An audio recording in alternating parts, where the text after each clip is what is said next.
आर्थिक स्थिति तो आप देख ही रहे हो, इनके गिरवी किए हुए प्रॉपर्टी को बैंक फ्रीज कर रही है। आप क्या देखना है आपको? छत्तीसगढ़ का तो ऐतिहासिक है, ऐतिहासिक चीज आपको देखने को मिला। जो प्रतिभूति है इन्होंने सरकार ने जमा की थी उसको लेने की तैयारी कर रही है बैंक वापसी।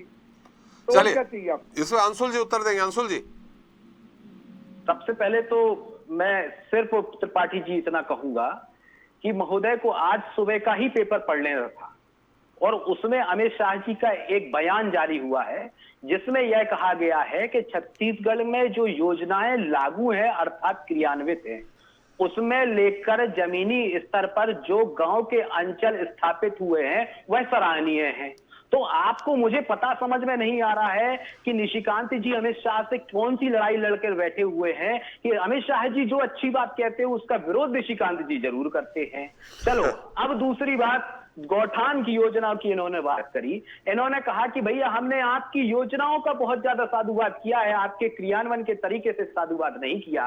अभी बहुत विनम्रता पूर्वक मैं शर्मा जी को सुन रहा था तो शर्मा जी ने बहुत अच्छी बात कही थी कि कहने का मतलब उनका यह था कि गांव का अंचल जब तक बढ़ेगा नहीं तब तक हिंदुस्तान का विकास नहीं हो सकता। इसी बात को आदरणीय गांधी जी ने, स्वर्गीय गांधी जी ने भी कहा था।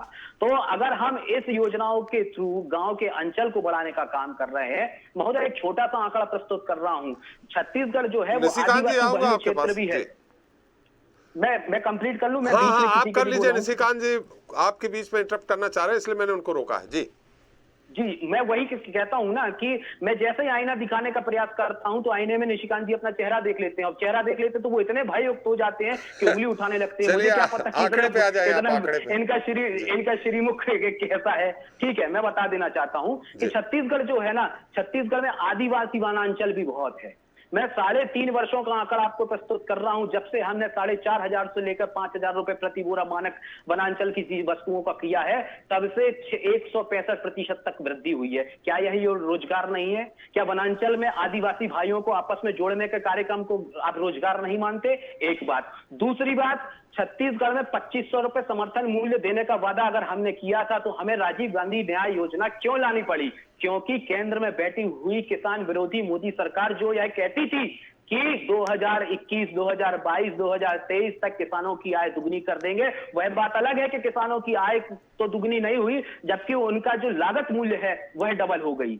वह सरकार किसानों को 2500 रुपए समर्थन मूल्य देना नहीं चाहती थी। वह कहती थी कि हम सेंट्रल पूल से आपको बाहर कर देंगे। तो राजीव गांधी किसान न्याय योजना आपके विरोध की देन है महोदय, कम से कम इसको भी तो आप जान लीजिए। अंशुल जी, थोड़ा सा मैं रोकना चाहूंगा। देखिए, समर्थन मूल्य पूरे देश में सब जगह एक जैसा होता है। अगर आपके छत्तीसगढ़ में अगर केंद्र सरकार मान लेती कि आप 2500 आप ठीक है भले अपने से देते, लेकिन वो संवैधानिक स्थिति में प्रश्न चिन्ह उठने लगता। तो इसलिए आपने राजीव गांधी योजना लेकर के आए कि ठीक है हम अपने से दे रहे हैं। बहुत उम्दा प्रश्न है। कहीं ना कहीं आपने बिना लगाए एक सरकार को, कलंकित सरकार के ऊपर आरोप लगा दिया। 2500 रुपया अगर समर्थन मूल्य, जो आपकी बात को अगर 2 सेकंड के लिए मैं मान भी लूं तो यह बात एकदम सच है, क्योंकि 2500 रुपए समर्थन मूल्य हमने प्रथम वर्ष में दिया था। तब यह सरकार उस समय सो रही थी क्या? उसी समय पर यह रोक लगा देती। लेकिन जब उन्हें यह दिखा कि किसान यहाँ का छत्तीसगढ़ का खुशहाल होते हुए नजर आ रहा है, जब उन्हें यह दिखा कि छत्तीसगढ़ का किसान मुख्य धारा में जुड़ते हुए नजर आ रहा है, तब इनको यह नियमावली इनको याद आई। अमित शाह जी को और नरेंद्र मोदी जी को यह नियमावली याद आई। और प्रदीप साहू जी अभी बहुत बड़ा आरोप लगा रहे थे और आरोप लगाते लगाते ये पता नहीं किस विलाप में चले गए थे। उन्होंने आरोप लगाते लगाते ही सरकार की तारीफ कर दी। इन्होंने सरकार की तारीफ क्या करी? इन्होंने कहा कि जब आत्मानंद स्कूल खुले थे और उसमें शिक्षकों की भर्ती की आवश्यकता पड़ी थी। इसका मतलब क्या है महोदय? आप क्या कह रहे हो कि छत्तीसगढ़ में आत्मानंद स्कूल खुले हैं, शिक्षा को सही दिशा में ले जाने का कार्यक्रम हो रहा है। उन्होंने ये कहा प्रदीप जी ने कि आत्मानंद स्कूल में शिक्षकों की भर्ती के लिए लाइन लगी हुई थी। 5 सेकंड में मैं कंप्लीट कर रहा हूं, उसी पे आ रहा हूं मैं। 5 सेकंड में शिक्षा का एक समायोजन हो रहा है और शिक्षकों की आवश्यकता वहां पर हो रही है, मतलब शिक्षकों की भर्ती भी वहां पर हो रही है। अब सरकारी नौकरी करना और रोजगार को प्राप्त करना, इसमें उतना अंतर है जो सूजी और धागे में अंतर है। आप अपनी आवक व्यवस्था को, 2 समय को, अपने परिवार को पाल रहे हो तो आप रोजगारित हो, और अगर आप सरकारी नौकरी कर रहे हो तो आप एक नौकरी पेशेवर हो। और नौकरियों पर प्रश्न चिन्ह लगाने वालों से मैं यह कह देना चाहता हूं, अंशुल जी संक्षेप में, हिंदुस्तान में महोदय जी, मैं कम संक्षेप में समय हमारा समाप्त हो रहा है, अभी हमें और जाना है, शर्मा जी के पास भी जाना है। आपने शर्मा जी की तारीफ की, शर्मा जी ने बहुत अच्छा किया, लेकिन शर्मा जी ने CIMI के आंकड़ों को पूरी तरह से नकार दिया है। बिल्कुल, मैं तो इसीलिए तो मैंने कहा ना कि आप CIMI की डाटा को अगर एक सेकंड के लिए नकार भी देते हैं तो जितना मैंने अभी ये बखान किया उसको अगर आप कंपाइल करके रख दोगे तो 0.6 के आसपास हम नजर होते हुए नजर आते हैं। और 15.5 लाख रिक्त पद आज भी हिंदुस्तान में खाली पड़े हैं। तो मोदी जी से कब कहोगे महोदय कि भरवा दीजिए? अंशुल जी रोकना वादा था वो कब पूर्ण होगा? प्रदीप जी कुछ कहना चाह रहे हैं। प्रदीप जी बहुत संक्षेप में, हमारा समय बहुत कम है। प्रदीप जी मैं कहना चाहूंगा, मेरे छोटे भाई अंशुल डायलॉग बहुत अच्छा देते हैं। आप इतने ही शुभचिंतक है छत्तीसगढ़ के युवाओं के।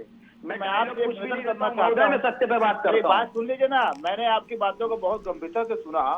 मैं आपसे एक ही आग्रह करना चाहता हूं कि आप बाजू हमारे जो प्रदेश है झारखंड, उसको अच्छे से जानते होंगे। अभी कुछ दिन पहले झारखंड के मुख्यमंत्री से आदरणीय भूपेश बघेल जी मिले थे।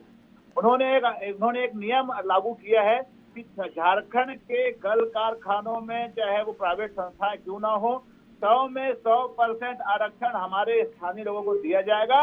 अगर सच में आप हितैषी हैं युवाओं के तो आदरणीय भूपेश बघेल जी से कह दीजिए कि हमारे भी प्रदेश में छत्तीसगढ़ के स्थानीय जो लोग हैं, जो छत्तीसगढ़िया लोग हैं, उनको हर कल कारखानों में 100% आरक्षण। कौन सी बात कर रहे थे त्रिपाठी जी? कम हो। अरे अंशुल भाई, डायलॉग बाजी अनुमति होगी तो मैं जवाब दूंगा त्रिपाठी जी। जी समय काम करना अलग होता है। अरे गोबर बिछवा के आप लोग रोजगार की बात करते हो।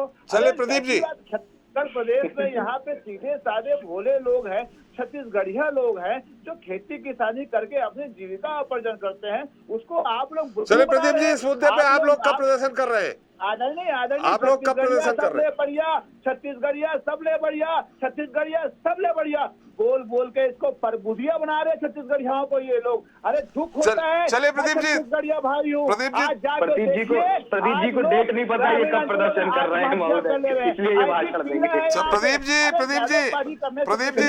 प्रदीप जी समय हमारा समाप्त हो गया। हम तो आपसे ये पूछ रहे थे कि आप कब इस तरह का प्रदर्शन कर रहे हैं। हमारे साथ शर्मा जी हैं। शर्मा जी बहुत थोड़ा संक्षेप में इस तरह के प्रदर्शन देखे, जब चुनाव नजदीक आते हैं तो प्रदर्शन। आदरणीय त्रिपाठी जी, जब दीपावली आती है तो दीपावली मनाया जाता है, जब होली आती है तो होली मनाया जाता है। चलिए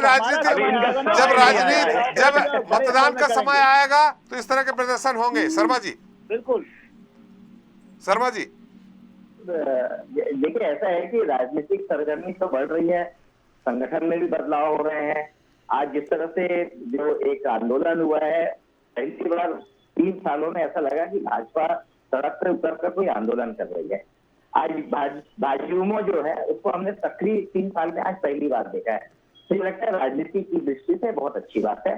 पक्ष विपक्ष दोनों को मजबूत, मतलब भाजपा ने जो परिवर्तन किया है, अभी भाजपा ने जो परिवर्तन किया है, प्रदेश अध्यक्ष नेता प्रतिपक्ष, वो थोड़ा सही किया है। आप उस पर मोहर लगा रहे हैं। सही किया, लेकिन मैं आपको एक बहुत जरूरी बात जो मैं शुरू में कहना चाह रहा था, लेकिन वो मैं आखिरी के लिए रख लिया और मैं डर रहा था कि मेरा समय खत्म ना हो जाए। देखिए, जब जन घोषणा पत्र 2018 की घोषणा हुई थी, उसमें पृष्ठ क्रमांक 5 पर छत्तीसगढ़ के छत्तीसगढ़ के बिंदु क्रमांक 4 में स्पष्ट रूप से लिया गया है, घर घर रोजगार, हर घर रोजगार। और राजीव मित्र योजना के अंतर्गत जो 10 लाख बेरोजगार लोग हैं उनको 2500 रुपए भत्ता देने की घोषणा कांग्रेस की घोषणा पत्र में बहुत स्पष्ट रूप से, उसमें एक बहुत सुंदर सी लड़की के फोटो भी है जिसपे लिखा हुआ है राजीव मित्र योजना के तहत 10 लाख बेरोजगार युवाओं को 2500 रुपए मासिक भत्ता तथा सामाजिक विकास और सामाजिक सेवा कार्यों में काम दिलाया जाएगा। जी साहू जी, वो बता रहे हैं ना, आप जो दिखाना चाह रहे हैं उसी को प्रूव कर रहे हैं। शर्मा जी, साहू जी उसी को प्रूव कर रहे हैं। ये उनकी तैयारी होनी चाहिए थी, इसलिए शुरू में नहीं बोला। ये राजनीतिक दलों से जो लोग हिस्सा लेने आ रहे हैं, तो उनकी तैयारी होनी चाहिए थी कि वो घोषणा पत्र को पढ़ कर आते। मैं इसको बोलना भी नहीं चाह रहा था, लेकिन मुझे लगा कि कांग्रेस पार्टी ने घोषणा की थी। मैं घोषणा पत्र पढ़कर आया हूं और जिम्मेदारी पूर्वक जिम्मेदारी न्यूज चैनल के माध्यम से यह कह देना चाहता हूं कि हमने कांग्रेस परिवार ने कभी भी 2500 रुपए बेरोजगारी भत्ता देने का वादा न किया था न किया है। ये तो बात में यह जो भ्रम फैलाया जा रहा है शर्मा जी, मैं बिल्कुल अनुशासन में रहकर आपका इस बात का विरोध करता हूँ, अनुशासन में रहकर। चलिए हमारा समय, मैं बता रहा हूँ भाई। अरे साहू जी एक मिनट। शर्मा जी कुछ बोल रहे हैं। साहू जी थोड़ा सा वरिष्ठ पत्रकार हैं वो। जी शर्मा जी बहुत संक्षेप में, समय समाप्त हो रहा है। सही बता रहा हूँ। मुझे लगता है कि अगर मैंने पहले ही कहा कि ये मतलब बिना समाधान नहीं है, आप कोई दूसरा ठोस काम करिए, है ना। और बेरोजगारी बढ़ रही है, कारण कोई भी हो, इसके लिए सब लोग जिम्मेदार है, पूरी अर्थव्यवस्था जिम्मेदार है, केंद्र भी जिम्मेदार है, राज्य भी जिम्मेदार है। इससे किसी को नकारे भी ना। अगर हम इससे पॉजिटिव कंस्ट्रक्टिव वे में काम करेंगे तो युवाओं का भला करेंगे, तो राजनीति में केवल ये बयानबाजी में चलिए हमारा समय भी शर्मा जी बिल्कुल सही कहा आपने, समय हमारा समाप्त हो गया। श्रीवास्तव जी बहुत ही संक्षिप्त टिप्पणी। देखिए त्रिपाठी जी, जो अभी तक जो विपक्षी दल ने, भारतीय जनता युवा मोर्चा ने जिस तरह का आंदोलन किया है, निश्चित रूप से ये जो आगामी 2023 का जो चुनाव है उसकी एक पृष्ठभूमि है। और अब जैसे जैसे ये समय नज़दीक आता जाएगा, राजनीतिक पारा बढ़ते जाएगा, और शायद यही वजह है कि ये सारे मुद्दे अब निकल के सामने आएंगे। ये पहले भी निकल के सामने आना चाहिए था, जब बेरोजगारी दर बढ़ी हुई थी, तमाम चीज़ें हैं। तो हमें जो कहना है इस मामले में कि ये पूरा का पूरा जो सिस्टम है इन राज्यों में जहाँ पर कि चुनाव होने वाले हैं, इस तरह के आंदोलन अपेक्षित हैं और होते रहेंगे। चलिए, आप बहुत बहुत धन्यवाद। निशिकांत जी आपका, अंशुल जी आपका, प्रदीप जी आपका, शशांक जी आपका और आरपी श्रीवास्तव जी आपका। आपने चर्चा में भाग लिया और अपना अमूल्य समय दिया। तो छत्तीसगढ़ में रोजगार जैसे बड़े मुद्दे को लेकर सरकार और विपक्ष में तकरार है। राज्य में विधानसभा चुनाव के लिए कुछ महीने शेष है। देखना होगा कि सरकार और विपक्ष के बीच छिड़े सियासी संग्राम के बीच कौन सा दल अगले साल होने वाले चुनाव के लिए पूरी मजबूती के साथ अपनी जमीन तैयार करेगा और कौन सा दल मजबूती से जनाधार जुटा पाएगा। खैर, ये भविष्य में पता चलेगा, लेकिन मौजूदा समय में कांग्रेस और बीजेपी एक दूसरे पर हमलावर हैं और जन समर्थन जुटाने के लिए मुद्दों को भुनाने में लगे हुए हैं। जनता मांगे जवाब में तही। नमस्कार।